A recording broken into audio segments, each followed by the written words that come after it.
89वां अध्याय। भृगु जी के द्वारा त्रिदेवों की परीक्षा तथा भगवान का मरे हुए ब्राह्मण बालकों को वापस लाना। श्री शुकदेव जी कहते हैं, परीक्षित, एक बार सरस्वती नदी के पावन तट पर यज्ञ प्रारंभ करने के लिए बड़े बड़े ऋषि मुनि एकत्र होकर बैठे। उन लोगों में इस विषय पर वाद विवाद चला कि ब्रह्मा, शिव और विष्णु में सबसे बड़ा कौन है।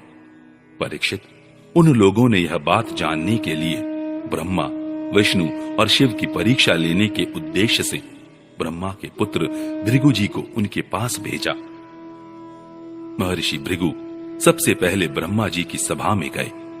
उन्होंने ब्रह्मा जी के धैर्य आदि की परीक्षा करने के लिए न उन्हें नमस्कार किया और न तो उनकी स्तुति ही की। इस पर ऐसा मालूम हुआ कि ब्रह्मा जी अपने तेज से दहक रहे हैं। उन्हें क्रोध आ गया, परंतु जब समर्थ ब्रह्मा जी ने देखा कि यह तो मेरा पुत्र ही है, तब अपने मन में उठे हुए क्रोध को भीतर ही भीतर विवेक बुद्धि से दबा लिया। ठीक वैसे ही जैसे कोई अरणि मंथन से उत्पन्न अग्नि को जल से बुझा दे। वहां से महर्षि भृगु कैलाश में गए। देवादिदेव भगवान शंकर ने जब देखा कि मेरे भाई भृगु जी आए हैं, तब उन्होंने बड़े आनंद से खड़े होकर उनका आलिंगन करने के लिए भुजाएं फैला दी। परंतु महर्षि भृगु ने उनसे आलिंगन करना स्वीकार न किया और कहा, तुम लोक और वेद की मर्यादा का उल्लंघन करते हो, इसलिए मैं तुमसे नहीं मिलता। भृगु जी की यह बात सुनकर भगवान शंकर क्रोध के मारे तिलमिला उठे। उनकी आंखें चढ़ गईं। उन्होंने त्रिशूल उठाकर महर्षि भृगु को मारना चाहा, परंतु उसी समय भगवती सती ने उनके चरणों पर गिरकर बहुत अनुनय विनय की और किसी प्रकार उनका क्रोध शांत किया। अब महर्षि भृगु जी भगवान विष्णु के निवास स्थान वैकुंठ में गए। उस समय भगवान विष्णु लक्ष्मी जी की गोद में अपना सिर रखकर लेटे हुए थे। भृगु जी ने जाकर उनके वक्ष स्थल पर एक लात कसकर जमा दी। भक्त वत्सल भगवान विष्णु लक्ष्मी जी के साथ उठ बैठे और झटपट अपनी शैया से नीचे उतरकर मुनि को सिर झुकाया, प्रणाम किया। भगवान ने कहा, ब्राह्मण, आपका स्वागत है। आप भले पधारे। इस आसन पर बैठकर कुछ क्षण विश्राम कीजिए। प्रभु, मुझे आपके शुभागमन का पता न था, इसी से मैं आपकी अगवानी न कर सका। मेरा अपराध क्षमा कीजिए। महामुने, आपके चरण कमल अत्यंत कोमल है। यों कहकर भृगु जी के चरणों को भगवान अपने हाथों से सहलाने लगे और बोले, महर्षि, आपके चरणों का जल तीर्थों को भी तीर्थ बनाने वाला है। आप उससे वैकुंठ लोक, मुझे और मेरे अंदर रहने वाले लोकपालों को पवित्र कीजिए। भगवान, आपके चरण कमलों के स्पर्श से मेरे सारे पाप धुल गए। आज मैं लक्ष्मी का एकमात्र आश्रय हो गया। अब आपके चरणों से चिन्हित मेरे वक्ष स्थल पर लक्ष्मी सदा सर्वदा निवास करेंगी। श्री शुकदेव जी कहते हैं, जब भगवान ने अत्यंत गंभीर वाणी से इस प्रकार कहा, तब भृगु जी परम सुखी और तृप्त हो गए। भक्ति के उद्रेक से उनका गला भर आया, आंखों में आंसू छलक आए और वे चुप हो गए। परीक्षित, भृगु जी वहां से लौटकर ब्रह्मवादी मुनियों के सत्संग में आए और उन्हें ब्रह्मा, शिव और विष्णु भगवान के यहाँ जो कुछ अनुभव हुआ था वह सब कह सुनाया। भृगु जी का अनुभव सुनकर सभी ऋषि मुनियों को बड़ा विस्मय हुआ। उनका संदेह दूर हो गया। तब से वे भगवान विष्णु को ही सर्वश्रेष्ठ मानने लगे, क्योंकि वे ही शांति और अभय के उद्गम स्थान हैं। भगवान विष्णु से ही साक्षात धर्म, ज्ञान, वैराग्य, 8 प्रकार के ऐश्वर्य और चित्त को शुद्ध करने वाला यश प्राप्त होता है।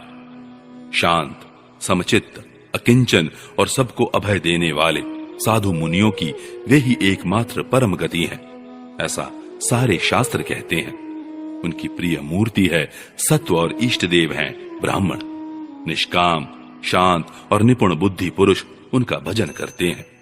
भगवान की गुणमयी माया ने राक्षस, असुर और देवता, उनकी ये 3 मूर्तियां बना दी हैं। इनमें सत्वमयी देव मूर्ति ही उनकी प्राप्ति का साधन है। वे स्वयं ही समस्त पुरुषार्थ स्वरूप हैं। श्री शुकदेव जी कहते हैं, परीक्षित, सरस्वती तट के ऋषियों ने अपने लिए नहीं मनुष्यों का संशय मिटाने के लिए ही ऐसी युक्ति रची थी। पुरुषोत्तम भगवान के चरण कमलों की सेवा करके उन्होंने उनका परम पद प्राप्त किया। सूत जी कहते हैं, शौनकादि ऋषियों, भगवान पुरुषोत्तम की यह कमनीय कीर्ति कथा जन्म मृत्यु रूप संसार के भय को मिटाने वाली है। यह व्यास नंदन भगवान श्री सुखदेव जी के मुखारविंद से निकली हुई सुरभिमयी मधुमयी सुधा धारा है। इस संसार के लंबे पथ का जो बटोही अपने कानों के दोनों से इसका निरंतर पान करता रहता है, उसकी सारी थकावट जो जगत में इधर उधर भटकने से होती है, दूर हो जाती है। श्री सुखदेव जी कहते हैं, परीक्षित, एक दिन की बात है, द्वारकापुरी में किसी ब्राह्मणी के गर्भ से एक पुत्र पैदा हुआ, परंतु वह उसी समय पृथ्वी का स्पर्श होते ही मर गया।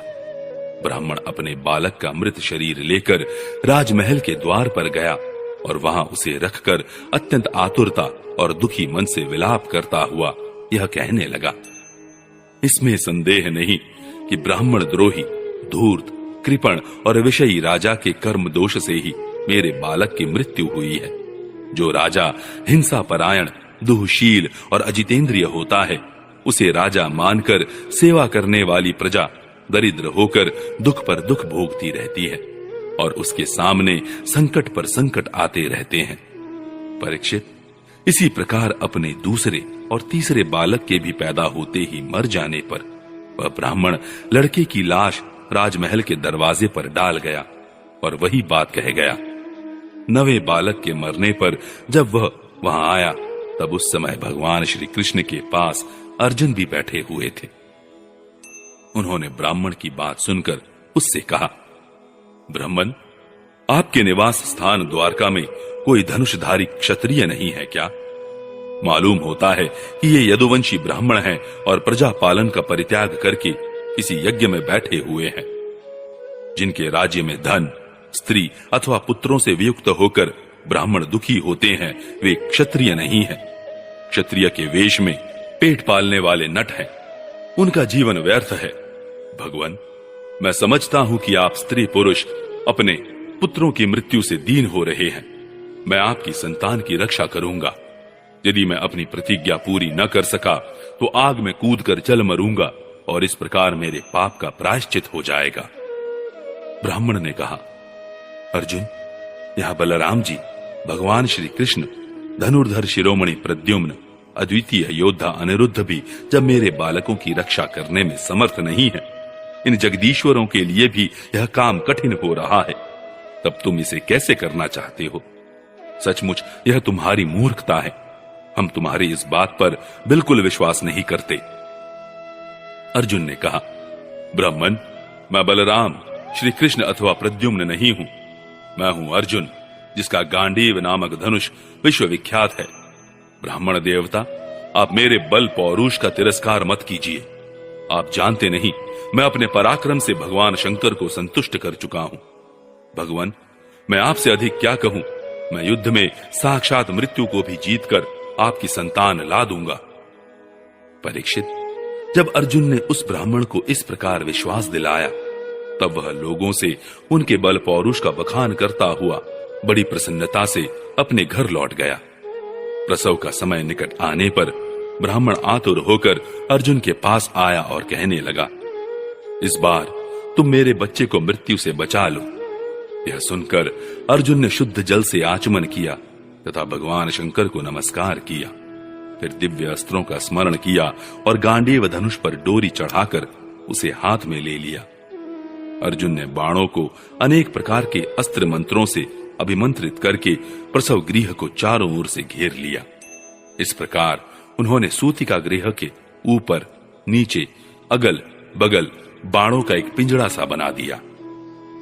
इसके बाद ब्राह्मणी के गर्भ से एक शिशु पैदा हुआ जो बार बार रो रहा था, परंतु देखते ही देखते वह सशरीर आकाश में अंतर्धान हो गया। अब वह ब्राह्मण भगवान श्री कृष्ण के सामने ही अर्जुन की निंदा करने लगा। वह बोला, मेरी मूर्खता तो देखो, मैंने इस नपुंसक की डींग भरी बातों पर विश्वास कर लिया। भला जिसे प्रद्युम्न, अनिरुद्ध, यहां तक कि बलराम और भगवान श्री कृष्ण भी न बचा सके उसकी रक्षा करने में और कौन समर्थ है। मिथ्यावादी अर्जुन को धिक्कार है। अपने मुंह अपनी बड़ाई करने वाले अर्जुन के धनुष को धिक्कार है। इसकी दुर्बुद्धि तो देखो, यह मूर्तावश उस बालक को लौटा लाना चाहता है जिसे प्रारब्ध ने हमसे अलग कर दिया है। जब वह ब्राह्मण इस प्रकार उन्हें भला बुरा कहने लगा, अब अर्जुन योग बल से तत्काल संयमनीपुरी में गए, जहां भगवान यमराज निवास करते हैं। वहां उन्हें ब्राह्मण का बालक नहीं मिला। फिर वे शस्त्र लेकर क्रमशः इंद्र, अग्नि, निरृति, सोम, वायु और वरुण आदि की पुरियों में, अतलादि नीचे के लोकों में, स्वर्ग से ऊपर के महरलोक आदि में एवं अन्यान्य स्थानों में गए, परंतु कहीं भी उन्हें ब्राह्मण का बालक न मिला। उनकी प्रतिज्ञा पूरी न हो सकी। अब उन्होंने अग्नि में प्रवेश करने का विचार किया, परंतु भगवान श्री कृष्ण ने उन्हें ऐसा करने से रोकते हुए कहा, भाई अर्जुन, तुम अपने आप अपना तिरस्कार मत करो। मैं तुम्हें ब्राह्मण के सब बालक अभी दिखाई देता हूं। आज जो लोग तुम्हारी निंदा कर रहे हैं, वे ही फिर हम लोगों की निर्मल कीर्ति की स्थापना करेंगे। सर्वशक्तिमान भगवान श्री कृष्ण इस प्रकार समझा बुझाकर अर्जुन के साथ अपने दिव्य रथ पर सवार हुए और पश्चिम दिशा को प्रस्थान किया। उन्होंने 7 पर्वतों वाले 7 द्वीप, 7 समुद्र और लोकालोक पर्वत को लांघकर घोर अंधकार में प्रवेश किया। परीक्षित, वह अंधकार इतना घोर था कि उसमें शैब्य, सुग्रीव, मेघपुष्प और बलाहक नाम के 4 घोड़े अपना मार्ग भूलकर इधर उधर भटकने लगे। उन्हें कुछ सूझता ही न था। योगेश्वरों के भी परमेश्वर भगवान श्री कृष्ण ने घोड़ों की यह दशा देखकर अपने सहस्त्र सहस्त्र सूर्यों के समान तेजस्वी चक्र को आगे चलने की आज्ञा दी।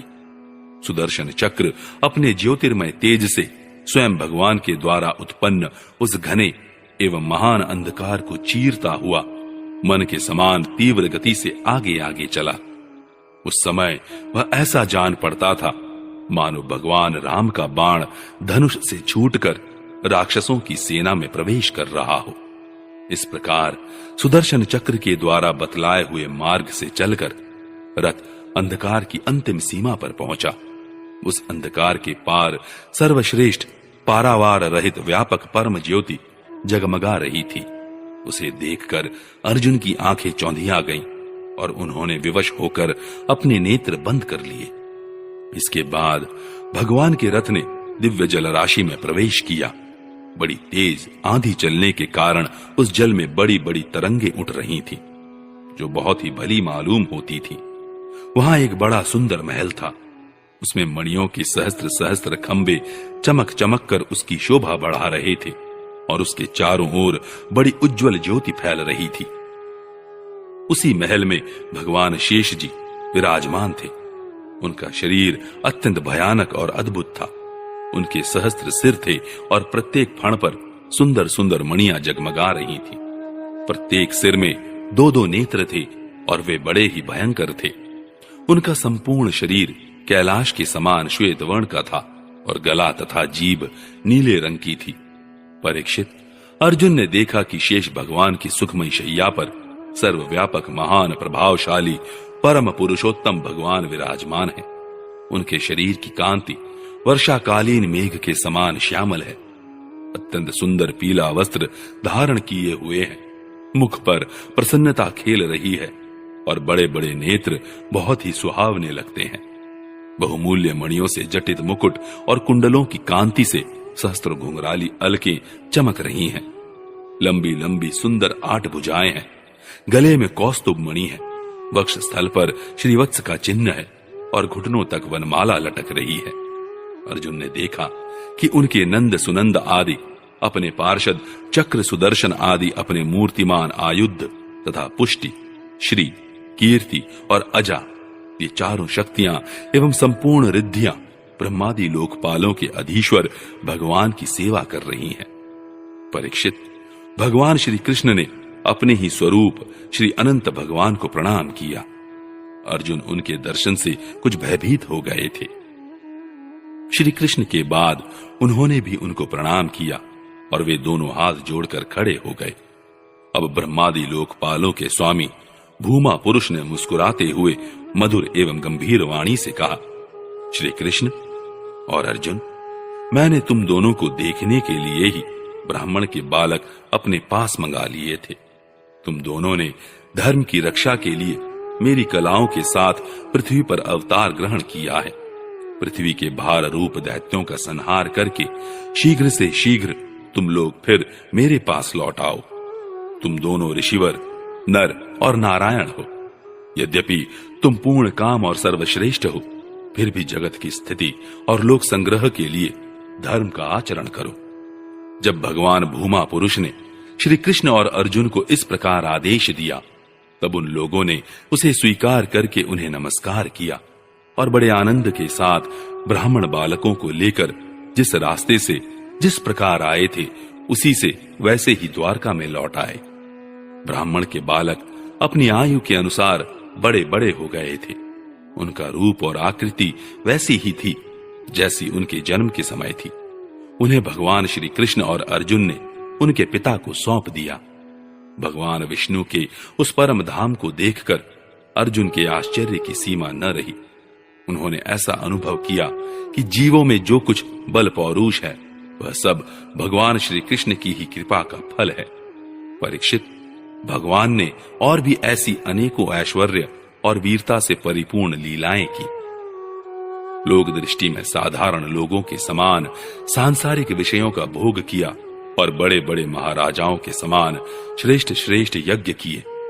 भगवान श्री कृष्ण ने आदर्श महापुरुषों का सा आचरण करते हुए ब्राह्मण आदि समस्त प्रजा वर्गों के सारे मनोरथ पूर्ण किए। ठीक वैसे ही जैसे इंद्र प्रजा के लिए समयानुसार वर्षा करते हैं।